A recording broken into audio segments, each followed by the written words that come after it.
Bismillahirrahmanirrahim. Assalamualaikum warahmatullahi wabarakatuh. La ilaha illallah Muhammadur Rasulullah. Allahumma sholli ala sayyidina Muhammad wa ala ali sayyidina Muhammad. Sahabat-sahabat, sedulur-sedulur, salam sehat, salam kebajikan, salam sekali hidup punya manfaat. Topik kita hari ini adalah mudah mendidik anak.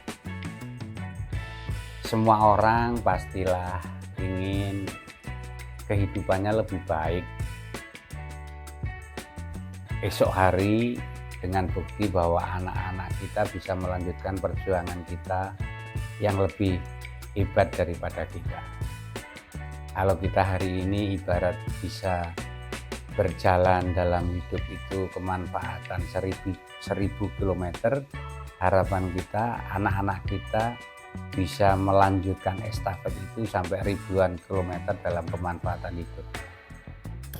Sehingga semua kita di keluarga itu berlomba-lomba bagaimana mencetak generasi berikutnya anak-anak kita yang lebih baik. Ada beberapa kitab yang menjelaskan bahwa pendidikan anak itu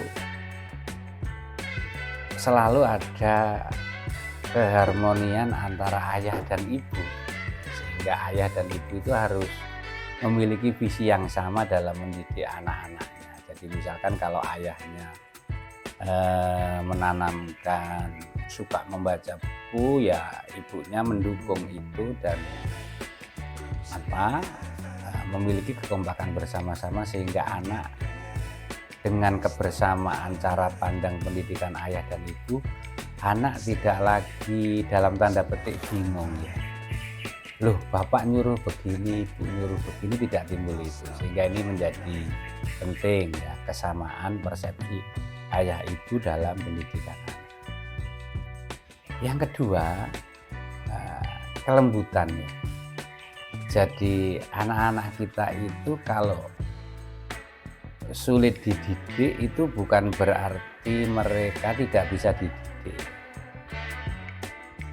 tetapi cara mendidik yang mungkin belum tepat.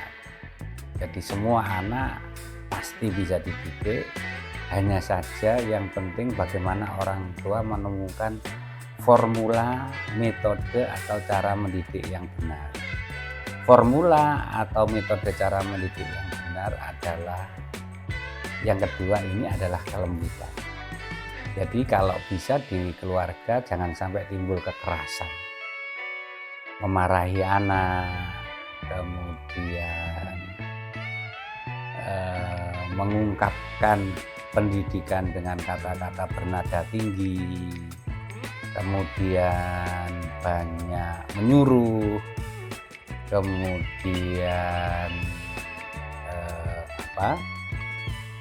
membandingkan anak yang satu dengan anak yang lain, yang sebenarnya semua itu masuk dalam kekerasan dalam pendidikan, dan itu yang kadangkala membuat mental informasi yang kita berikan kepada anak-anak kita. Jadi kelembutan menjadi satu prinsip, sehingga ada satu kata-kata yang indah bahwa sehebat apapun isi pendidikan tidak akan bisa tersampaikan melalui kekerasan. Sehingga kelembutan menjadi satu pilar penting dalam mendidik anak, dan ini dibutuhkan memang satu seni, kesabaran untuk terus selalu bersikap lembut kepada anak-anak kita. Yang ketiga, anak bisa bergerak dan mau melakukan apa yang menjadikan didikan atau harapan orang tua itu karena mereka sudah memiliki satu visi atau cita-cita atau angan-angan.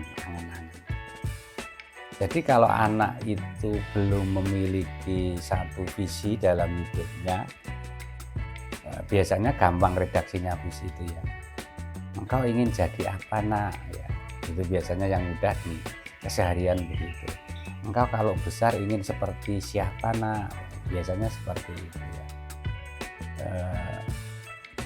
apa yang engkau impikan, engkau perbuat kelak. Nah, biasanya begitu. Kalau anak-anak kita sudah punya semacam mungkin istilahnya cita-cita, gambaran kehidupan nanti kelak mereka dewasa begini dan begini, itu lebih mudah. Jadi orang tua tinggal memfasilitasi, mendorong, memberikan satu arahan-arahan. Jadi ini yang menjadi penting yang ketiga ini ya. Jadi anak punya visi dalam hidup ini menjadi penting, dan visi ini apapun yang nanti menjadi harapan anak, hanya satu kata kuncinya, bagaimana anak-anak kita punya kemandirian ya. Jadi dia bisa menyelesaikan masalahnya dengan dirinya, dia bisa berpikir untuk dirinya, dia memutuskan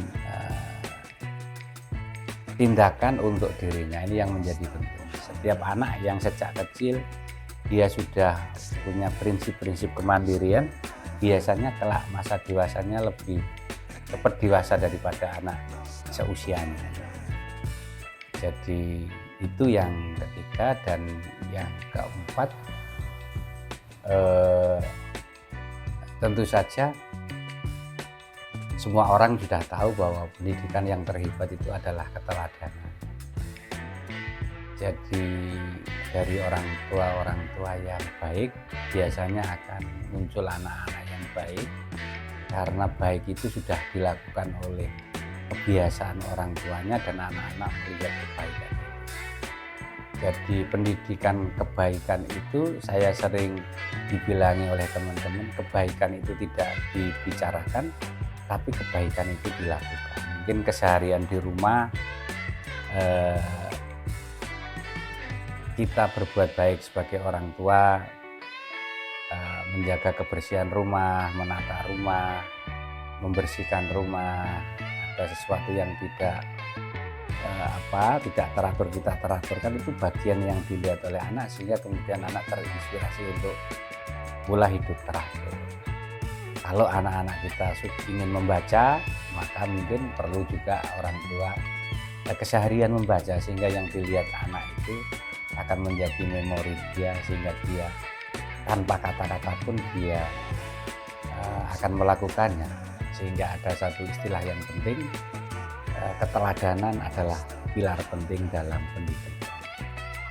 Yang terakhir, sahabat-sahabat, para orang tua, kita ini kan hanya berikhtiar ya, hanya berusaha bagaimana anak-anak kita lebih baik, tapi kita tidak menjamin bahwa anak-anak kita lebih baik dari kita. Karena kita tidak bisa menjamin, yang bisa menjamin hanya Allah Tuhan kita, ya kita yang terakhir, yang kelima, banyak berdoa, banyak mendoakan anak-anak kita.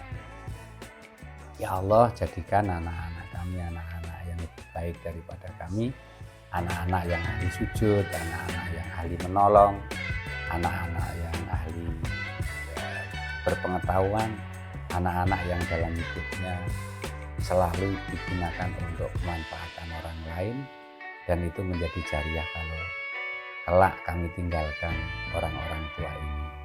Jadi begitu teman-teman, jadi doa menjadi satu pilar penting, sehingga dalam keseharian kita tidak sekedar memberi teladan baik, tidak sekedar menanamkan kemandirian dan visi kehidupan anak kita, tidak sekedar menggunakan metode kelembutan dalam mendidik anak kita, tetapi sungguh bahwa mendoakan anak setiap hari itu menjadi pilar penting bagi pendidikan di keluarga kita masing-masing. Dan semoga dengan video singkat ini Allah menakdirkan anak-anak kita lebih baik daripada kita, dan anak-anak kita lebih bermanfaat daripada kita. Anak tidak lain adalah investasi, karena ketika kita kelak tidak ada, doa dari mereka lah yang akan mengantarkan kebahagiaan kita di barzakh. Terima kasih sedulur-sedulur, sahabat-sahabat. Salam sehat, salam kebajikan, salam hidup manfaat. Semoga Allah menakdirkan kita hidup ini baik-baik saja. Assalamualaikum warahmatullahi wabarakatuh.